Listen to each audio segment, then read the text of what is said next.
Hello guys, welcome back. Right, it's been 9 months. I could have had a baby by then, guys. Good thing I didn't. I don't know where I was going with that. It is my birthday today.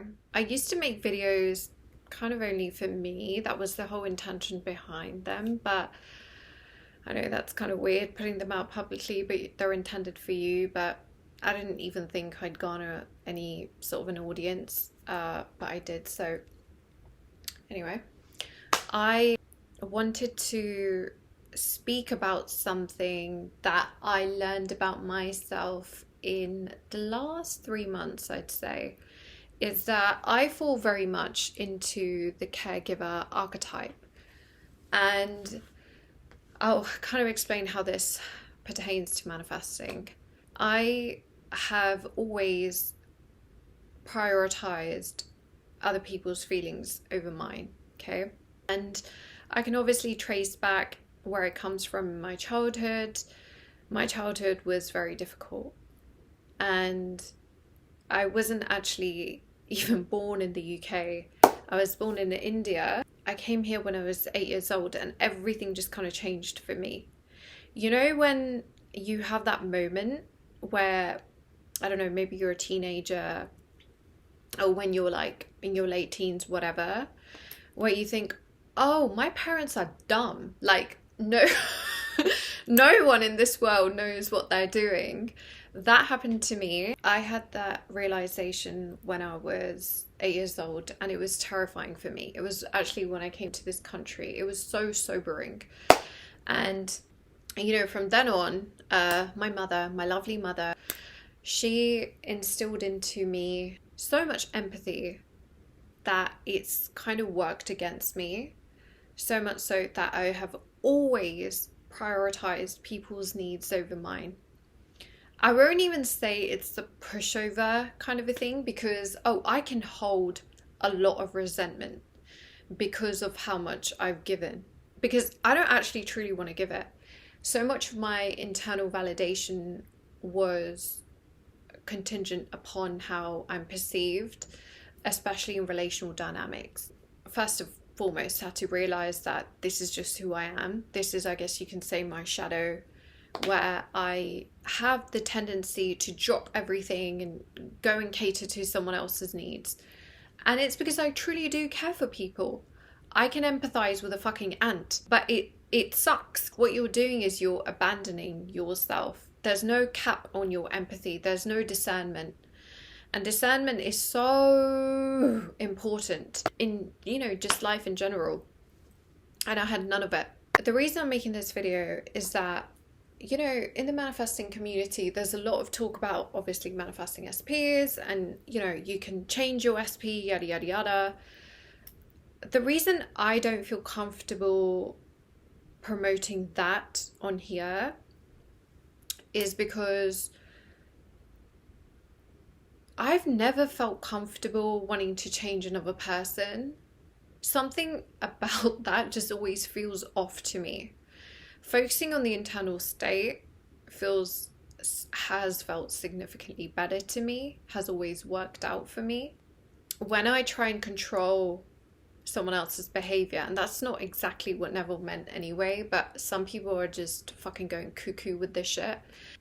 I feel people don't realize what everybody is you pushed out means is that everyone's an extension of how you think they're perceiving you. So you act in accordance to that, and they react to how you are acting.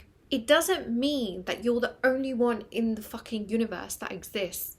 That's alienating, and it's dangerous, and it's solipsism, and you don't want to go down that track. Guys, you have to be mindful whether you are fixing or whether you're focused on the internal state of being, where the attention should be on you. It is a minor change in direction of your focus, but it does make a huge difference.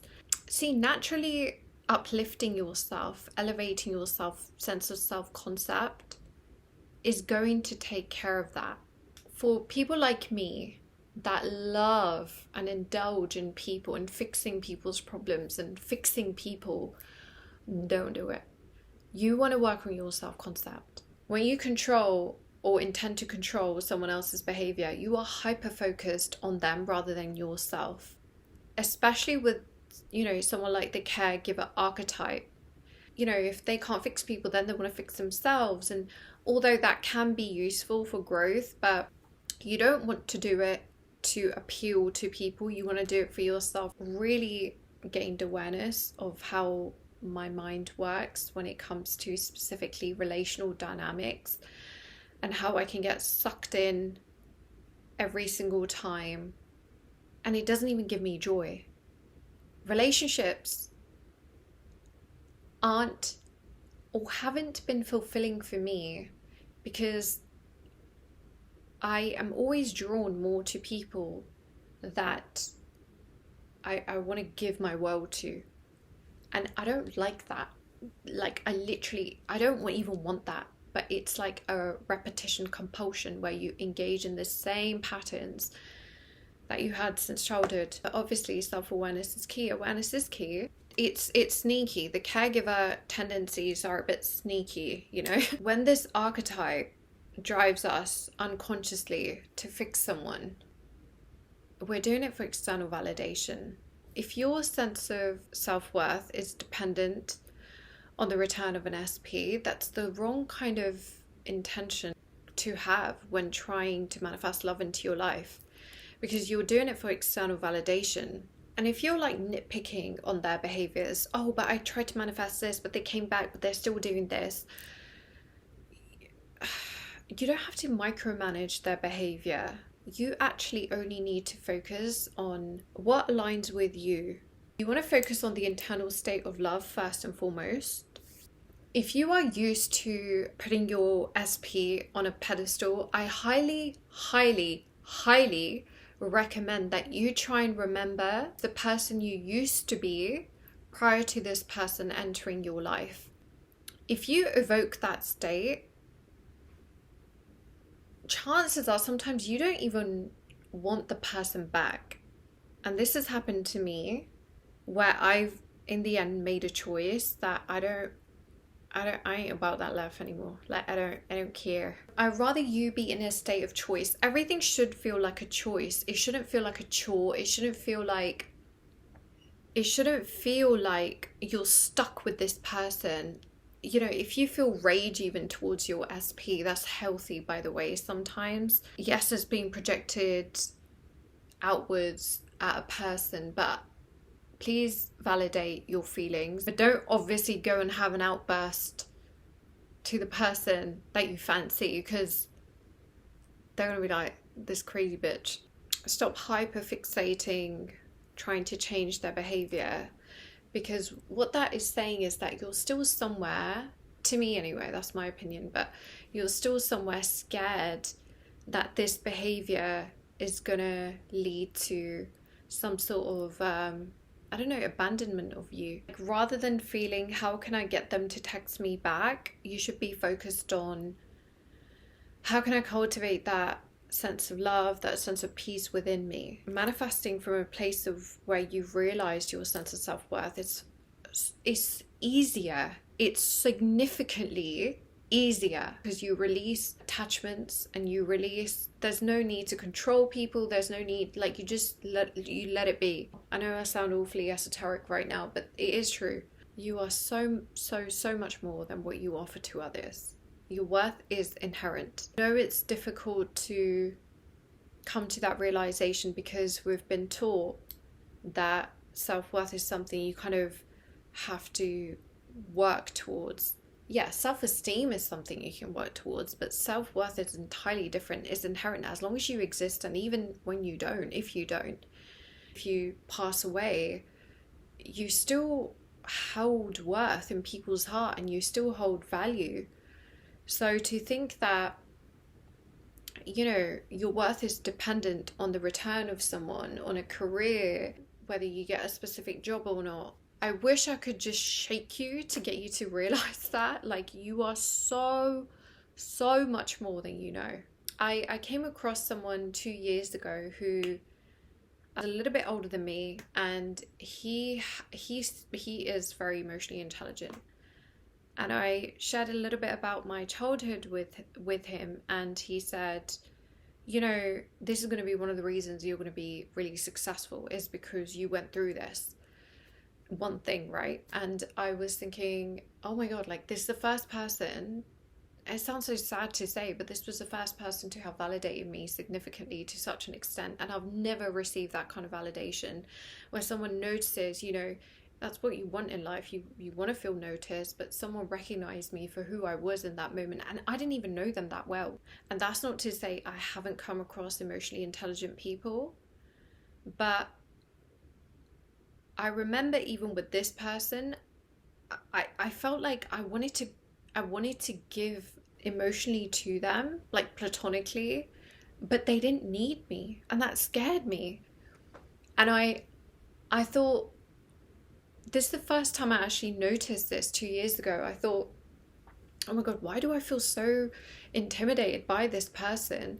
It's because they really truly don't need me. They're talking to me just because they like me. You know, they enjoy what I have to say. There's nothing more to it. And that terrified me, because I was so used to just trying to understand people's problems and giving advice and helping them out in a crisis. And, you know, it was a lot for me. It depleted me completely. And I didn't even want to admit to myself that I was entirely depleted, because I thought that was a selfish thing to do at certain points in my life. But as I've mentioned, it's been a long process for me to divorce myself from this tendency altogether. Your worth is not dependent on how much you do for others. Self-worth goes beyond giving, and that was something I really struggled to get. I know a lot of people struggle with this. It's like, who am I if I'm not a daughter, if I'm not a friend, if I'm not helping someone? Like, who am I? But that's for you to discover. And I have felt my personal autonomy come back. I've reclaimed it, and I'm so grateful, so grateful. This is the most, I think this is the happiest, the most, I don't even want to use the word happy. It's the most peace I've felt in my life, and I'm so grateful for it. And everything's just become 10 times easier for me since then. I'm just grateful. So the point of this video was that, you know, if you are like me and you have the tendency to try to fix people, try to fix yourself for people, you're neglecting yourself. You are abandoning yourself, and don't be surprised when that care, that love isn't reciprocated. Focus more on your internal state. If someone you feel isn't valuing you, but you still want them, I would obviously say, don't go for them. But I know in this community, people will say, go after that person. You know, you can manifest them. That's fine if you want to do that. But please focus more on your self-concept than you do the person. I know most people get into manifesting to manifest specific people, but guys, I can't even stress this enough. You have to focus on self-concept more than you do the other person and manifesting the other person. Everything's an extension of you anyway. That will take care of itself. I was so hell-bent that there were certain things I wanted so bad. If you told me, would you prefer your sense of self-worth over, you know, the return of someone? I would say the return of someone. And I feel so weird to even admit this today, because what the fuck? But that's how I truly felt. But when I reclaimed entirely, or realized, I would say, my sense of self-worth, I was like, what the fuck? And I'm not judging anyone that wants to do that. I think maybe I am a little bit older, I don't know, but I can't imagine chasing someone. I just can't, I can't you know, there's, again, it's hard to say this without feeling like I'm judging someone who's watching this video. I get it. I get that pain. I get that fucking longing is so, I don't know why I'm touching my boobs, but that longing is so, ugh, I know, I get it. But please, please, please, I implore you to focus more on your self-concept than the other person, okay? They will come back if you want that. But it should feel like a choice. It shouldn't feel like, it's this fucking person, I need this fucking person. If I don't get this fucking person, I'm going to jump off the cliff. It shouldn't feel like that. If it is feeling like that, oh, bro, like, please, please focus on your self-concept. And I will make more videos on self-concept. I think realizing your sense of self-worth is, I can't even, there's no, like, once you realize your sense of self-worth, you're just not going to be willing, it would be difficult for you to even picture yourself compromising. Okay, I hope this video was helpful, you guys. Yeah, like I said, I will make more videos. I intend to make more videos on elevating your sense of self-concept. I should probably get ready for bed. It is 11:30, and I hope you guys have a wonderful day wherever you are, and